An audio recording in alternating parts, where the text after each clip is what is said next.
नमस्कार दोस्तों, स्टोरी वाला के नए एपिसोड में आपका स्वागत है। आप सुन रहे हैं मालवा रियासत की राजमाता अहिल्याबाई होलकर की कहानी का 11वां और आखिरी एपिसोड। पिछले एपिसोड में आपने सुना देवीचंद नाम के एक साहूकार की मौत के बाद राजमाता अहिल्याबाई उस साहूकार की विधवा पत्नी की शिकायत पर विधवा की संपत्ति को जब्त करने के कानून को रद्द करने का निर्णय लेती है।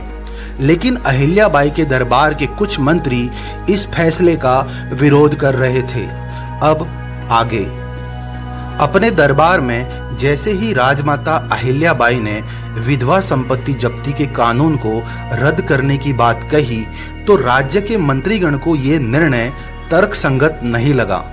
तभी राजमाता अहिल्याबाई के कहे अनुसार मालवा के सेनापति तुकोजीराव दरबार में पहुंचते हैं। तुकोजीराव के आने पर राजमाता अहिल्याबाई ने तुकोजीराव से कहा, अच्छा हुआ तुकोजीराव जो आप आ गए। हमने जो विधवा संपत्ति जब्त करने के कानून को रद्द करने का जो निर्णय लिया है उसमें आपकी राय लेना भी हमें जरूरी लगता है। तो बताइए तुकोजीराव, आप इस बारे में अपनी कोई राय देना चाहते हैं? तुकोजीराव ने कुछ देर सोचा और अपनी राय देते हुए कहा, आपके फैसले का विरोध करना या नहीं करना ये प्रश्न बाद में राजमाता। सबसे पहले सवाल यह है कि राज्य के कानून के तहत हम उन्हीं विधवाओं की संपत्ति को जब्त करते हैं जिनके पास बहुत ज्यादा संपत्ति हो और उस संपत्ति को संभालने वाला कोई वारिस ना हो। राजमाता, अगर बिना किसी वारिस के विधवा के पास संपत्ति रहती है तो उसके लिए वही संपत्ति जी का जंजाल भी बन सकती है। राजमाता अहिल्याबाई ने सेनापति तुकोजीराव की बात को गौर से सुनने के बाद कहा, आपका ये प्रश्न बिल्कुल तर्कसंगत है सेनापति तुकोजीराव, लेकिन उस बेसहारा महिला अपने और अपनी संपत्ति की रक्षा के लिए दत्तक पुत्र का भी हक तो रखती ही है।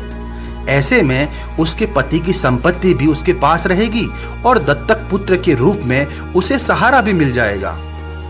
राजमाता अहिल्याबाई की बात सुनकर दरबार में बैठे हर मंत्री के पास बहस करने या अहिल्याबाई के निर्णय का विरोध करने का कोई रास्ता नहीं बचा था। राजमाता अहिल्याबाई ने जो निर्णय लिया था वो 100% विधवा महिलाओं के लिए एक वरदान साबित होने वाला था। अहिल्याबाई ने उसी समय भरे दरबार में पूरे आत्मविश्वास के साथ कहा, मालवा प्रदेश की महारानी होने के नाते ये हमारा दायित्व है कि हमारे प्रदेश का कोई भी इंसान, चाहे वो महिला हो या पुरुष, किसी भी प्रकार की पीड़ा ना सहे। इसीलिए अभी इसी समय राज्य के सभी क्षेत्र के मुखियाओं को यह संदेश भेजा जाए कि आज के बाद हमारे राज्य की किसी भी विधवा महिला की संपत्ति को जब्त नहीं किया जाएगा। साथ ही अगर कोई भी विधवा अगर अपने सहारे के लिए दत्तक पुत्र भी लेना चाहे तो राज्य की तरफ से उसे पूरा सहयोग दिया जाएगा। इस ऐलान के साथ ही राजमाता अहिल्याबाई ने लाखों विधवाओं को अपने तरीके से जीवन जीने की आजादी का मार्ग दे दिया था। कुल मिलाकर राजमाता अहिल्याबाई के इस फैसले से मालवा क्षेत्र की कई विधवाओं के जीवन को पलटकर रख दिया।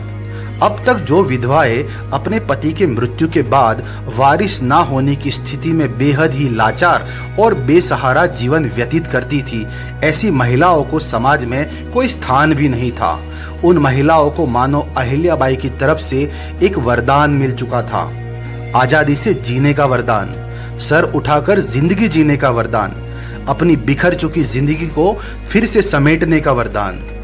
मालवा प्रदेश की सत्ता पर रहते हुए राजमाता अहिल्याबाई ने ना सिर्फ लोक कल्याण के हित में कई कानून बदल दिए, बल्कि समय समय पर एक उत्तम राज्य संचालन का उदाहरण भी पेश किया। जब तक अहिल्याबाई मालवा की गद्दी पर महारानी के तौर पर रही, कभी किसी पर नाइंसाफी नहीं होने दी।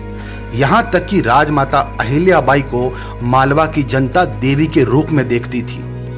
मालवा जैसे समृद्ध प्रदेश की महारानी होने के बावजूद अहिल्याबाई का जीवन बेहद ही सामान्य और आम इंसानों जैसा था। उनका पहनावा और रहन सहन किसी महारानी जैसा तो बिल्कुल भी नहीं था।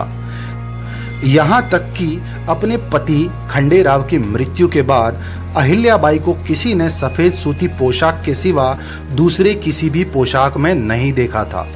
मालवा के बाद अहिल्याबाई ने माहेश्वर को मालवा की राजधानी बनाया। महारानी रहते हुए अहिल्याबाई ने मालवा क्षेत्र को कई आक्रमणों से बचाया था। मालवा की सत्ता संभालने के साथ साथ राजमाता अहिल्याबाई ने भारत के कोने कोने में औरंगजेब के द्वारा खंडित किए गए मंदिरों का जीर्णोद्धार करवाया। उन मंदिरों में कुछ मंदिर तो ऐसे थे जिनका नामो निशान तक मिट चुका था। अहिल्याबाई ने उन मंदिरों को फिर से उनके निश्चित स्थानों पर नए सिरे से बनवाया। भारत के साथ साथ अहिल्याबाई ने नेपाल के भी कई मंदिरों का जीर्णोद्धार करवाया।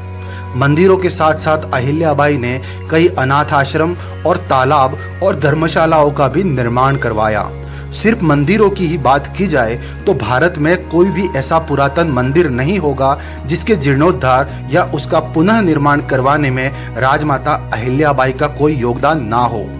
मात्र 21 साल की आयु में अपने पति खंडेराव की मृत्यु के बाद अहिल्याबाई ने अपना पूरा जीवन प्रजा की सेवा और धर्म के कामों में बिता दिया और 13 अगस्त 1795 में लगभग 70 साल की आयु में राजमाता अहिल्याबाई होलकर ने आखिरी सांस ली। अहिल्याबाई होलकर की मृत्यु के बाद राजमाता के सबसे भरोसेमंद और बहादुर सेनापति तुकोजी राव ने मालवा की गद्दी को संभाला। तो दोस्तों, ये थी कहानी मालवा रियासत की राजमाता अहिल्याबाई होलकर की। ये कहानी आपको कैसी लगी हमें जरूर बताएं। हम फिर लौटेंगे भारतवर्ष के गौरवशाली इतिहास की किसी खास शख्सियत की कहानी के साथ।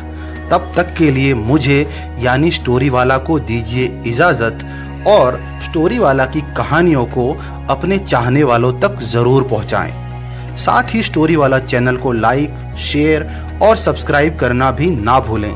जय हिंद।